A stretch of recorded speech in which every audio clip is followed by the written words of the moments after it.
สบายดีจ้าสบายดีพี่น้องสบายดีสุขุสุคนเด้อพี่น้องจ้าสวัสดีตอน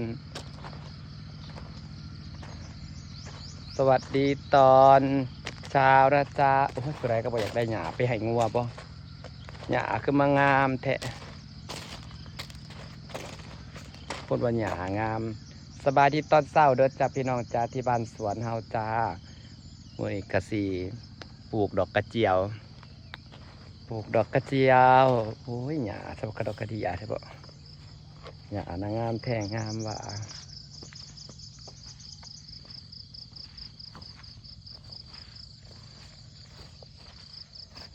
พูดว่าหญ้าสิลงเฟซก่อนผู้ใดก็ไปอยากได้หญ้าไปให้งัวบ่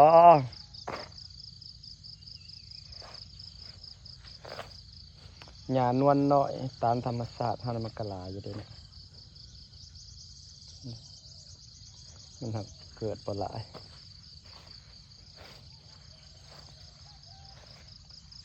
หญ้านี่ครับมันได้คุมก็คุมคักเลยเนาะเอาไปปลูกก็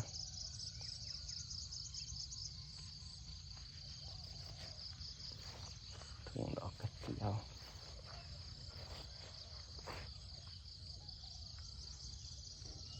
เมื่อคืนนี่ฝนตกแห้งอีกเทื่อหนึ่งพี่น้องแต่ว่าตกบ่โดนตกแป๊บเดียว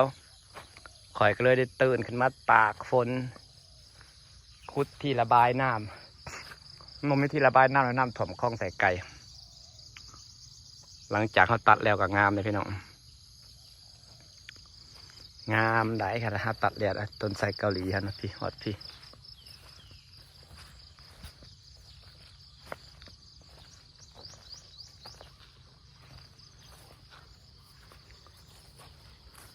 ใส่เกาหลีว้าดอกแก้วบานเต็มอยู่พี่น้อง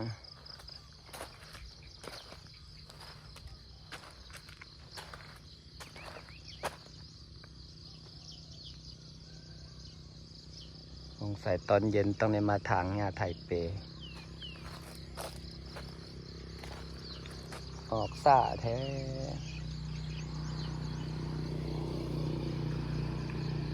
ต้นนี่กำลังออกยอดงามพี่น้องนี่อินเดียแดงนี่แนมไปทางพี่ก็ได้วิวเลยพี่น้องนี่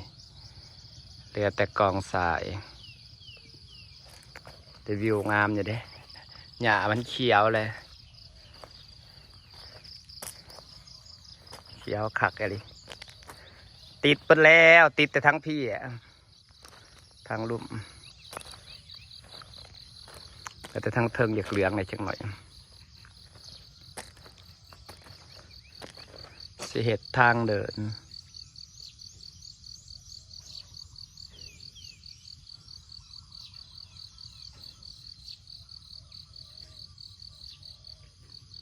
เสร็จทางเดินนี่จ้ะสิตัดมากระทัน2 ต้นนี่ออกก็ตอนก็จะติดปติดคืนนี่ฝนตกน้ำอ่างก็เลยได้มาขุดทางน้ำมันมีทางน้ำเลยขุดไปทางสิขุดใหม่ไปนี่เนาะขุดเรียงมาตามขอบไปนี่เนาะถึงจะถือ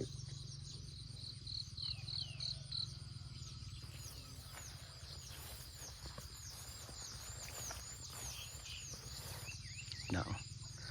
พาชมบรรยากาศคอกไส้ไก่ตอนเช้าหลังจากหญ้าเรากำลังเริ่มเขียวแล้วพี่น้องปลามันขึ้นมาเล่นหน้ามันขุ่นมันขึ้นมาเอาอากาศ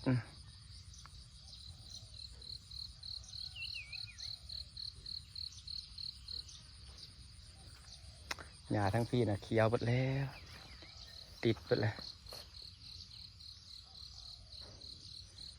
จะออกไปตัดยอดกระทันถิ่น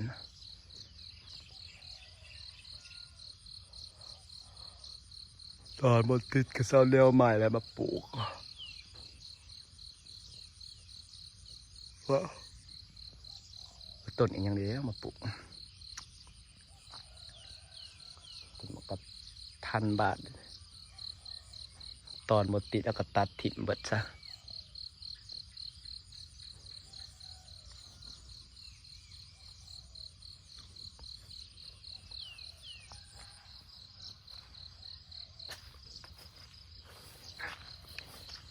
หญ้านะเพิ่นติดไปเลยพี่น้องนี่เขียวหมดเลยเขียวหมดแล้วจ้าฝั่งนี้เขียวหมดคือนี่มาขุดทางน้ำจะสิขุดใหม่สิแปลงใหม่แปลงงามๆให้เป็นหล่องงามๆไปจ้า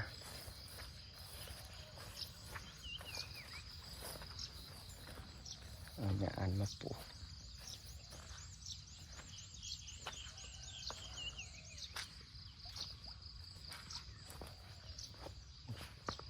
พาพี่น้องชมคลองเสร็จไก่ตายกระทันปีนี่จะได้เห็ดข้างแท้ๆงามเกินพี่น้องของไส้ไก่เราสวยแล้วจ้าปลาลอยแซวๆเต็มๆแซวอยู่พี่น้องหนึ่งพอสิไปตามน้ำบนอะไรยังหลายคือเก่าเลี้ยวพลแหละให้น้ำแห้วจังสีทายน้ำพี่น้องเห็ดคลองกั้นน้ำสีก่อนน้ำไหลลงมานี่ปีนี้จะได้เห็ดข้างเด้อมาคันเขาเนี่ยมันใหญ่แล้วเอาไม้ไผ่ไปเห็ดข้างเป็นลามเครือแล้วนี่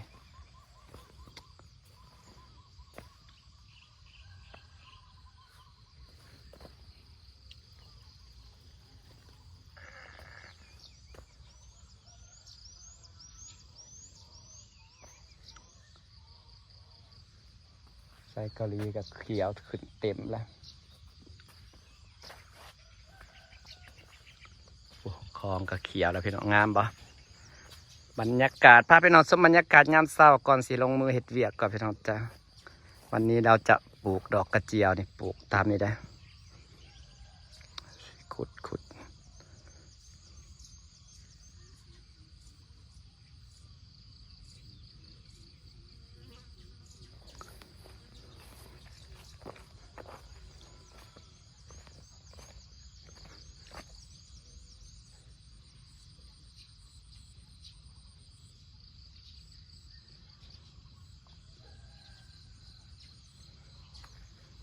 ลังหา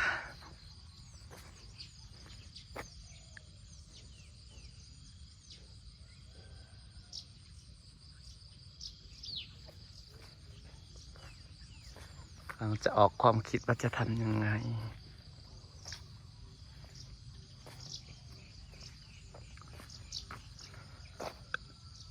เสร็จกงปั่นน้ำ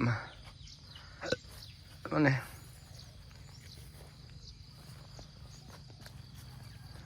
ใส่เกาหลีกำลังเริ่มงามถอมหัวแล้วอะไรกระแพงต้นไม้แล้วจ้าโอ้ยหอมดอกแก้วปีนี้เป็นปีที่ต้นไม้ใหญ่ต้นนี้ยังกระใหญ่ไปแล้วพี่น้องใส่กะหรี่ก็ถอมหัวเลยเนี่ยดอกแก้วนะหอมขับทีบขับแดนธรรมชาติตะเวนกำลังขึ้นไปตาสีแดดไวมือนี้นี่มาเบิ่งต้นนี่อันนี้ต้นมะเกี้ยงเริ่มใหญ่ไปแล้วเอาซื้อฝุ่นอีกกระสอบปุ๋ยกระสอบต้องมาใส่ต้นไม้ก็นี่ต้นนี้ก็ใหญ่เลย